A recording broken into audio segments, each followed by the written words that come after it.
Good evening friends. आज हम लोग लेसन 4 क्लास 12th में आज हम लोग देखने वाले हैं। कुछ चीज़ें मैं आप लोगों के साथ शेयर करना चाहूँगा। एमपी बोर्ड जनरल इंग्लिश का आज हम लोग लेसन 4 पढ़ेंगे। So all the students now open your books. आप देख सकते हैं यहाँ पर ये मैं बुक्स दिखा रहा हूँ आप लोगों को। लेसन 4 है हमारा वंडरफुल वर्ल्ड, है ना। इस वाले लेसन को हम लोगों को पूरा पढ़ना है, समझना है। जो ये 4 स्टैंजा में दिया हुआ है और ये विलियम ब्राइटी राइट के द्वारा लिखा गया है। वो शानदार पोएम है। प्रकृति और उसके बारे में जो बताया गया है चीजें, उसके बारे में हम लोगों को समझना है कि प्रकृति किस तरीके से हम लोगों को चीजों को बताती है और समझाती है। उसके बारे में आज हम लोग बात करने वाले हैं। वंडरफुल वर्ल्ड मतलब होता है विलक्षण वाली पृथ्वी, विलक्षण पूर्ण पृथ्वी। ये विलक्षण वाली धरती, जो मतलब यहाँ वर्ल्ड का जो अर्थ लिया है वो धरती से लिया गया, जमीन से या पृथ्वी से लिया गया है। वैसे वर्ल्ड में दुनिया होता है। तो इसको स्टार्ट करने से पहले हम लोग इसके जो डिफिकल्ट वर्ड्स हैं उसके बारे में हम डिस्कस करेंगे। तो आइए अब हम लोग इसको स्टार्ट करते हैं। क्लास 12 लेसन 4 वंडरफुल वर्ल्ड, विलक्षण लियो पृथ्वी के बारे में बात कर रहे हैं बाय विलियम ब्राइट फ्रेंड्स के द्वारा। डिफिकल्ट वर्ड्स हैं। कर्ल्ड इट मींस होता है घिरा हुआ। वर्ल इट मींस होता है किसी वस्तु को चक्राकार घुमाना, किसी एक निश्चित दिशा में उसको हम लोग चक्राकार घुमाते हैं। देन ड्रेस्ड मतलब सजा हुआ, एक पोशाक पहने हुए हैं। वर्ल्ड दुनिया या पृथ्वी, वैसे वर्ल्ड यानी दुनिया होता है, लेकिन यहाँ इसमें कवि ने जो अर्थ लिया है वो पृथ्वी के रूप में लिया है। देन वंडरफुल इट मींस विलक्षण, आश्चर्यजनक। तो वंडरफुल का अर्थ यहाँ पर जो विलक्षण पूर्ण लिया है, विलक्षण आश्चर्यजनक जो दुनिया है पृथ्वी, उसके बारे में बात है। देन गिफ्ट, गिफ्ट मतलब होता है उपहार, भेंट। तो डियर स्टूडेंट, हम लोग ज्यादा टाइम वेस्ट ना करते हुए सीधे हम लोग हमारे विषय पर आते हैं।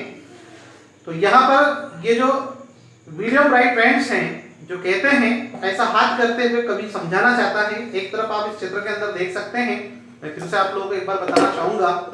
इस चित्र में देखें बेटा, you see on the page number 30, boys sit properly, girls you open your books, English book and page number 30। Then इसमें कभी कहता है दोनों हाथ ऊपर ऐसा करते हुए, इधर की साइड आप देख सकते हैं प्रकृति का जो बहुत शानदार चित्रण किया है। यहाँ पर आप लोगों के कुछ ऊंचे ऊंचे दरख्त, पेड़ पौधे नजर आ रहे हैं, बीच में नदी निकली हुई है ना। इधर की साइड ग्रामीण क्षेत्र है, ये पार्क वगैरह है, बगीचे वगैरह, ये पेड़ पौधे और ऊपर बादल क्लाउड आप लोगों को नजर आ रहे हैं। तो इसके बारे में बड़ा ही शानदार है, क्योंकि दृश्य जो प्रकृति का जो चित्रण है, यहाँ पर आपको कुछ कवि के पीछे कुछ एनिमल्स वगैरह नजर आ रहे हैं, उसके बारे में बात की जा रही है। देन तो आपको समझे आप लोग, मैं पढ़ा के समझा रहा हूं आप लोगों को। What feelings arise in you when you think of the gifts that the Mother Earth has given you? What feelings arise? तुम्हारे मन में क्या है, तो कि एक फीलिंग आती है, क्या आप लोग इसके बारे में सोचते हैं। Arise in you when you think of the gifts that the mother, ये जो पृथ्वी है हमारी, ये हमारी माता है, इसने जो हम लोग कई प्रकार के क्या दिए, गिफ्ट्स दिए, उपहार दिए, उसके बारे में आपके मन में सोचकर क्या मतलब अनुभव होते हैं। अर्थ हैज गिवन यू, जो आपको पृथ्वी दे चुकी, उसके बारे में आप क्या सोचते हैं। तो देखिए बेटा, आप लोग ध्यान दें। Great white beautiful wonderful world with the wonderful water around you curled. Great महान, वाइट वृहत, ब्यूटीफुल सुंदर, वंडरफुल वर्ल्ड विलक्षण लिए हो पृथ्वी। मतलब कवि कहता है कि तुम महान हो, वृहत हो और सुंदर हो, और एक विलक्षण रूप में पृथ्वी तुम कैसी हो, इसके बारे में कवि उसकी बारे में उपमा देकर के बातें करता है। तुम कितनी महान हो, कितनी वृहत हो, कितनी सुंदर हो, कितनी आश्चर्यजनक हो। With the wonderful water round you curled, और शानदार जो पानी है उसने तुमको चारों तरफ से घेर रखा है। आपको पता होना चाहिए स्टूडेंट कि 71% पर देखा जाए तो वहां पर क्या है, 71% पार्ट पर है तो कि अर्थ है, और 29% पार्ट पर, सॉरी गलत बोल गया, 71% पार्ट पर आप लोगों का वाटर है, पानी है चारों तरफ, और 29% पर है तो कि पृथ्वी है। तो उसके बारे में वो कभी कहता है, क्या कहता है कि with the wonderful water round you curled, और चारों तरफ से विश्वविक आदि जो पानी है उसको तुमको चारों तरफ से उसने घेर रखा है। And the wonderful grass upon your breast, और जो तुम्हारी वक्ष स्थल जो है, जो छाती है, उसके ऊपर चारों तरफ है तो कि हरियाले जो घास है वो अलग अलग तरीके से पृथ्वी तुम्हारी पोशाक पहने हुए हैं। आपने देखा होगा धरती का रंग कभी कैसा होता है, गर्मी के दिनों में देखो आप खेत खलिहानों के देखें, जब आप बारिश के दिनों में जब है तो कि हम लोग सोस वगैरह सीड को हम लोग जब जमीन के अंदर है तो कि बो देते कर देते, उसके कुछ दिनों बाद है तो पृथ्वी का रंग कैसा हो जाता है, हरा हो जाता है ना। जब फसलें पक जाती है तो चारों तरफ पीलापन आ जाता है, और जब फसलें जब तैयार हो जाती हैं, सूख जाती हैं, तो उधर कुछ अलग ही उसका नजारा होता है। तो कभी ऐसी उपमा देकर के उससे बात करता है, and wonderful grass upon your breast, और तुम्हारे वक्ष स्थल पर जो शानदार जो घास है वो एक अलग ही नजारा दिखता है। World you are beautiful dressed, मतलब ऐसा लगता है कि पृथ्वी तुमने बहुत शानदार है तो कि पोशाक पहनी हुई है और बहुत शानदार तुम्हें तो कि नजर आती हो, ऐसा कभी कल्पना करता है। कौन कभी कल्पना कर रहा है, यहाँ पर लिखा है विलियम ब्राइटी रेड्स के द्वारा ये समझाया जा रहा है। देन सेकंड स्टेज देखिए बेटा, the wonderful air is over me, एक आश्चर्यजनक शानदार जो हवा है, एक विस्मयकारी जो हवा है मेरे चारों तरफ है तो कि है।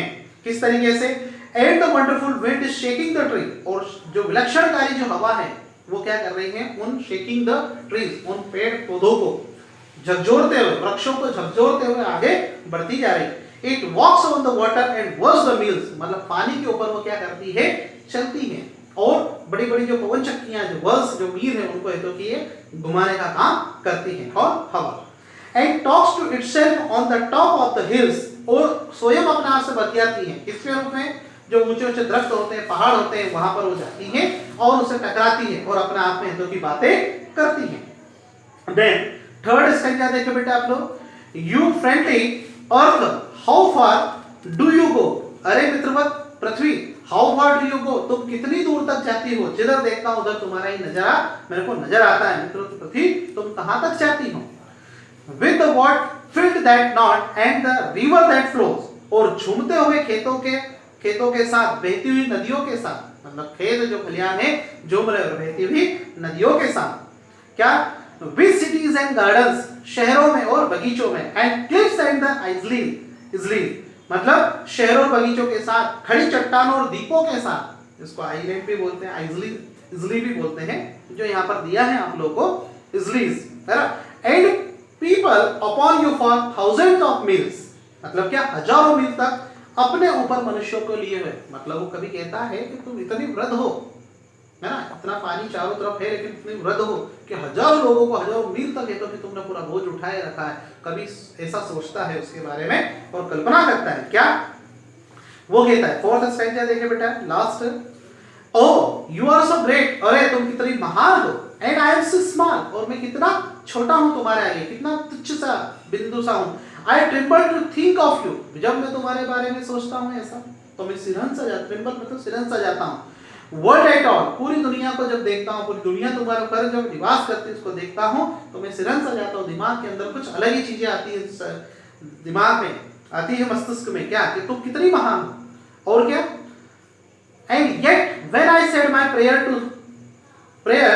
टुडे, मतलब क्या कि किंतु आज मैं अपनी प्रार्थना कर रहा था, आज मैं जब प्रार्थना कर रहा था, सब व्यक्ति का अपना अपना प्रेयर करने का तरीका होता है, हिंदू मुस्लिम सिख ईसाई, सो कोई हिंदू जो मंदिरों में जाकर के, मुसलमान जो लोग होते हैं वो नमाज अदा करते हैं मस्जिद में जाकर के, सिख लोग हैं गुरुद्वारा में वगैरह, और क्रिश्चियंस लोग होते हैं चर्च वगैरह में जाकर के अपनी प्रेयर करते हैं। तब उस समय की बात करता है, कभी क्या कर रहा था, तो a whisper inside me seemed to say, एक हल्की सी आवाज मेरे कानों में कहने लगी या कहती हुई आई, कैसी कहती सी लगी, क्या होती है, you are more than the earth, मतलब क्या, you are more than the earth, तुम पृथ्वी से बड़े हो, क्या बोला, you are more than the earth, तुम पृथ्वी से बड़े हो। Though you are such a dot, लेकिन क्या है कि तुम उस पृथ्वी के सामने नगण्य से, मतलब बिंदु से माफिक हो, एक छोटा सा बिंदु हो, है ना, बिंदु के समान हो। और क्या होता है, यू कैन लव एनीथिंग, तुम प्यार कर सकते हो, सोच सकते हो, and the earth can not, लेकिन पृथ्वी ऐसा नहीं कर सकती। कौन कहता है, विलियम ब्राइट रेड्स ऐसा कवि पृथ्वी के बारे में इस प्रकार की बातें बताता है। पृथ्वी को वो एक स्वच्छंदता के साथ जोड़ने का प्रयास करता है, प्रकृति से अपने आप को जोड़ता है, और कभी मतलब कहते हैं ना कि जहाँ नहीं पहुंचे रवि वहां पहुंचे अनुभवी, और जहाँ अनुभवी भी नहीं पहुंच पाता कहीं होता है, वहां कवि की कल्पना पहुंच जाती है। तो डियर स्टूडेंट्स, ये है तो कि मैंने इस पोयम को आप लोगों को बताया है और इसके बारे में है तो कि समझाया है। आई होप आप लोगों को ये लेसन, ये जो पोयम है, इसके सारे स्ट्रक्चर और अच्छे समझ में आए होंगे। इसके नेक्स्ट टाइम जब होगा, मैं क्वेश्चन आंसर आप लोगों को व्हाट्सअप कर दूंगा या डिस्क्रिप्शन बॉक्स में दे दूंगा, तो आप लोग इस तरीके से लेसन 4 पूरे कंप्लीट हो जाएंगे। मैंने लेसन 1, लेसन 2 को बना दिया है, अब लेसन 4 की बात है। अब कहेंगे सर लेसन 3 को भी मैं समय आने पर बता दूंगा। इतनी प्रकार की जो चीजें जो मैंने आपको समझाई हैं, आज के लिए इतना ही पर्याप्त है। लॉकडाउन का समय चल रहा है, 31 अगस्त तक आपका लॉकडाउन हो चुका है। उस बीच में है तो कि हम लोगों ने सोचा है कि आप लोग का पूरा काम हो जाए, आपकी पढ़ाई है तो कि बिल्कुल ना रुके, ऐसा हम लोगों ने है एक आप लोगों के लिए बहुत अच्छी हेल्पलाइन जो दी है, जो ऑनलाइन क्लासेस के माध्यम से आपको बता रहे हैं। घर पे रहें, सेफ रहें, सुरक्षित रहें, जरूरत हो तो घर से बाहर निकले, अगर जाए तो मास्क लगा कर जाए, हाथ को बार बार साबुन से धोना है और घर पर ही रहना। आज की वीडियो में इतना ही। Okay, thank you very, okay, best of luck, thank you.